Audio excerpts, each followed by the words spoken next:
just 24 hours out from what's being called a game-changing announcement by Donald Trump, and the rumor mill is in overdrive. Pundits, politicians, and online channels are sounding alarms about a major escalation in the Russia-Ukraine war and the role the United States and NATO could play.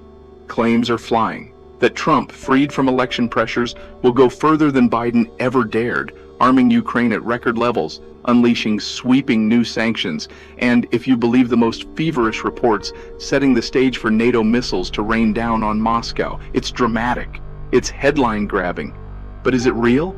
Or is it another round of high-stakes posturing, built more for the campaign trail and clickbait than for the battlefield? That's what we're unpacking tonight. Let's cut through the noise and go to the sources. Right now, there is no official statement from Trump's team or from the Pentagon about imminent, unprecedented weapons shipments to Ukraine. The closest we have are recent comments from Senator Lindsey Graham and a handful of hawkish lawmakers calling for more and faster aid. But rhetoric and reality are not the same. Weapons shipments, whether long-range missiles, advanced air defense, or heavy armor, require months of logistics, coordination with European allies, and, in the U.S., approval from Congress. Even when support is high, as it has been for defensive weapons and ammunition, there are political and logistical breaks. The idea of massive record-setting deliveries or a sudden unilateral surge is just not in the cards.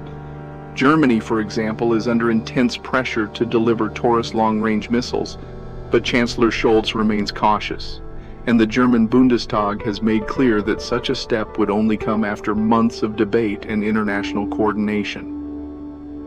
France and the UK are increasing their own support, but the triple-digit missile deliveries rumored in some circles remain just that, rumors. It's a story designed to grab attention, not a reflection of decisions made in Berlin, Paris, or Washington. Let's talk about what it actually takes for a modern weapons system to reach Ukraine's front lines.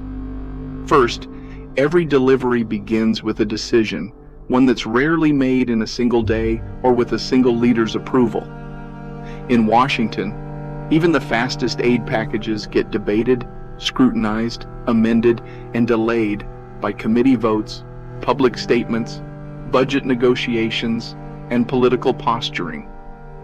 The process doesn't speed up just because the need is urgent. Once something is authorized, the logistical reality kicks in. Picture the journey. A shipment of long-range missiles or advanced air defense batteries doesn't travel in the open. It gets broken up, disguised, routed through multiple staging points, sometimes across several NATO borders, before it ever gets close to Ukrainian soil. Military transport aircraft are coordinated with local authorities, train schedules adjusted to avoid detection, and, along the way, supply chains are stretched thin by the simple reality of geography and risk. Now add another layer, training. Many Western weapon systems, especially the newest anti-air or anti-missile platforms, can't just be handed off. Ukrainian crews have to be brought to secret or semi-secret bases across Europe, sometimes in Germany, sometimes in Poland, sometimes even in the UK, where they spend weeks learning the nuances of new hardware, software, and battle doctrine. Only once they've passed basic proficiency can these units be deployed back to the front, and even then, integration takes time. The recent Patriot missile deployments are a perfect example. Announced with fanfare, approved in a hurry, but the first Ukrainian teams didn't become fully operational for months, and even now, additional rounds of training and adaptation continue. Meanwhile, politics never stops. Every significant shipment is debated not just in Congress or Parliament, but in the news media, on social media, and at the highest diplomatic tables. Allies must balance support for Ukraine with domestic pressure, from voters who worry about escalation, from industrial lobbies that worry about running out of equipment for their own militaries, and from intelligence agencies that track every possible Russian countermove. The Taurus missile case in Germany is telling. Berlin faces relentless lobbying from Kiev and Washington, but also strong public skepticism and memories of past military overreach. Each missile package becomes a miniature diplomatic drama, with leaders weighing not just the needs of Ukraine, but the risk of provoking Moscow, the stability of their own coalition governments, and the reaction of neighboring EU states. Even after a deal is reached, the final mile is never simple. Routes change at the last minute to avoid leaks, convoys may move at night under heavy security, and the risk of sabotage or targeted strikes is always present. In practice, what the public sees as a shipment is really the end of a marathon and the start of another. A single political speech can make it sound like change is instant, but in reality, the distance between a press conference and the battlefield is measured in months and miles, and in the quiet coordination of dozens of actors, each with their own priorities and fears. This is why, despite the noise, record-setting deliveries aren't just a matter of political will, but of constant, painstaking work that's mostly invisible to the headlines. As for sanctions, the headlines about 500% tariffs on Russian oil and massive penalties for countries like India, China, and Brazil? Again, the facts tell a different story. The Biden administration has pushed for tougher enforcement of the oil price cap, and there is bipartisan appetite in Congress for making sanctions harder to evade. But no one is moving forward with the kind of all-out economic war that would target not just Russia, but any country doing business with them, at least not without massive diplomatic fallout and likely global economic shockwaves. The talk about punishing India and China for buying Russian oil is political theater, not official US or NATO policy. Even when the rhetoric heats up, the policy is much slower, cautious, and shaped by the realities of the global energy market. So where does all this leave Ukraine? The past month has seen a real increase in drone and missile attacks, both inbound on Ukrainian cities and outbound on Russian territory, including high-profile strikes on oil refineries and logistics hubs near the Russian border. These attacks are significant, and in some cases unprecedented in scale, but they don't represent a fundamental shift in the rules of the war. Russia continues its own barrages against Kharkiv, Odessa, and Mykolaiv, targeting civilian and military infrastructure alike. Ukrainian forces, meanwhile, have adapted with creative drone swarms, new air defense systems, and a network of partisans and special units operating behind enemy lines. The escalation is real, but it's a slow boil, not a sudden leap. What about the claims that NATO is on the verge of letting Ukraine strike Moscow with Western missiles? There's no public evidence that the US or any NATO member is giving Ukraine the green light to launch deep strikes into the Russian capital with American or European weapons.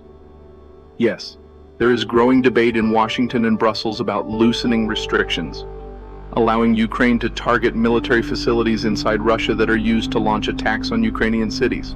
Some analysts say this could act as a deterrent, while others warn it risks widening the war and could provoke a disproportionate response from Moscow, including possible escalation to new classes of weaponry. But the idea of a free-for-all, with NATO-supplied missiles raining on Russian soil, is a media narrative, not policy. Military doctrine, both US and European, remains careful, balancing support for Ukraine with clear red lines meant to avoid direct confrontation with Russia. Let's talk about escalation.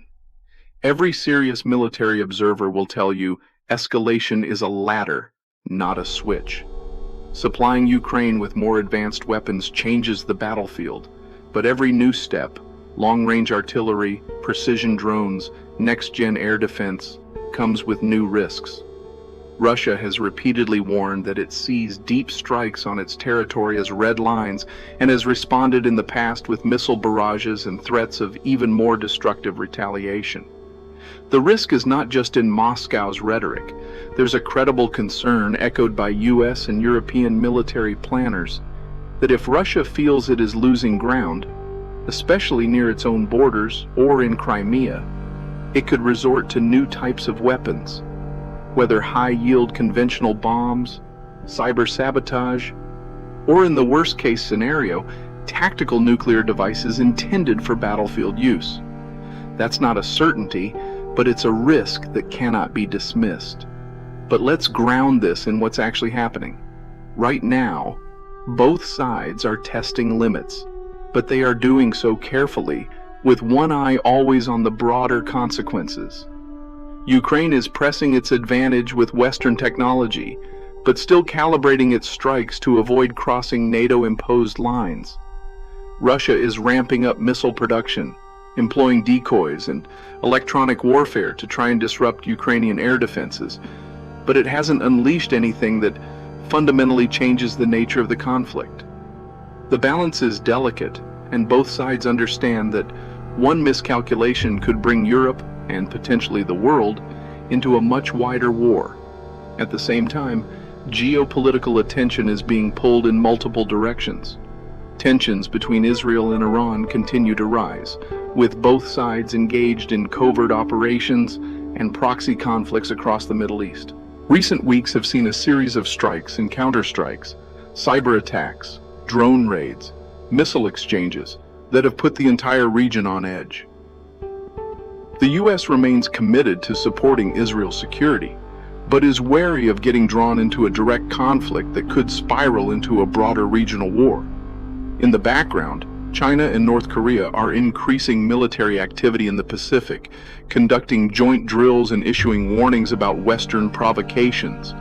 The world is entering a phase where multiple theaters, Eastern Europe, the Middle East, and the Indo-Pacific, are heating up at once, stretching diplomatic and military bandwidth thin. There's also the economic front.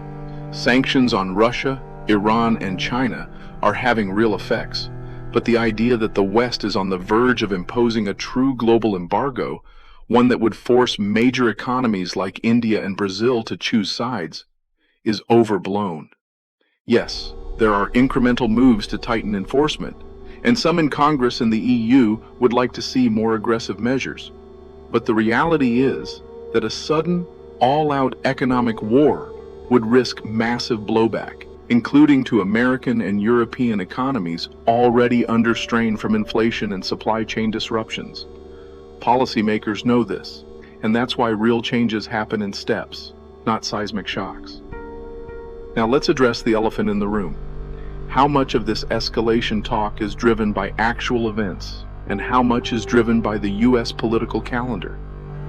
With Trump and Biden both in campaign mode, every move gets amplified, every statement gets spun, and every rumor gets a life of its own. There's a strategic advantage for candidates to appear tough on Russia, or strong on national defense, and the news cycle is eager to turn speculation into certainty. But as any seasoned observer knows, what's said on the stump often bears little resemblance to what happens in the Situation Room. The narrative of 24 hours to the tipping point is powerful, but it's also a tool, a way to shape public opinion, pressure allies, and send signals to adversaries. It's not always a preview of what's coming next. So what should we really be watching? First, the pace and scale of actual weapons deliveries, what's moving, what's being promised, and what's still just talk. Second, the real response from Moscow, not just in words, but in force posture, deployments, and the use of new tactics or technology. Third, how allied governments, especially in Europe, react to pressure from Washington and from their own electorates. Fourth, developments in the Middle East and the Pacific, where local conflicts have global implications. And finally, the resilience of global markets. Energy prices, supply chains, and investor confidence are the real barometers of how close we are to an escalation that can't be walked back. Here's the key reflection. In moments like this, the greatest risk is often not a deliberate decision to go to war, but a miscalculation, an unintended escalation that spins out of control because each side is trying to prove its resolve. History is full of examples where rhetoric and posturing pushed adversaries closer to the edge than anyone intended. That's why understanding the real dynamics and separating hype from fact is more important than ever. Let's pull back for a final perspective. The world is not at the edge of guaranteed war. but it is entering a phase of heightened volatility. Technology, alliance politics, and the speed of information have made crises more interconnected than ever before. As the US and Europe debate how far to go in arming Ukraine, and as Russia calibrates its responses, every signal and every misstep carries outsized weight. The days ahead will see more rumors, more announcements, and more claims of imminent escalation. Some will be true, many will be theater. Your best defense is clarity, knowing the difference between noise and movement. If you've made it this far, you're not just scrolling for drama. You want to see past the headlines and understand what's really at stake. Subscribe to Safety Zone and stay with us as we track the facts, challenge the hype, and bring you the updates that matter most so you can prepare, reflect, and make sense of a world that rarely stands still.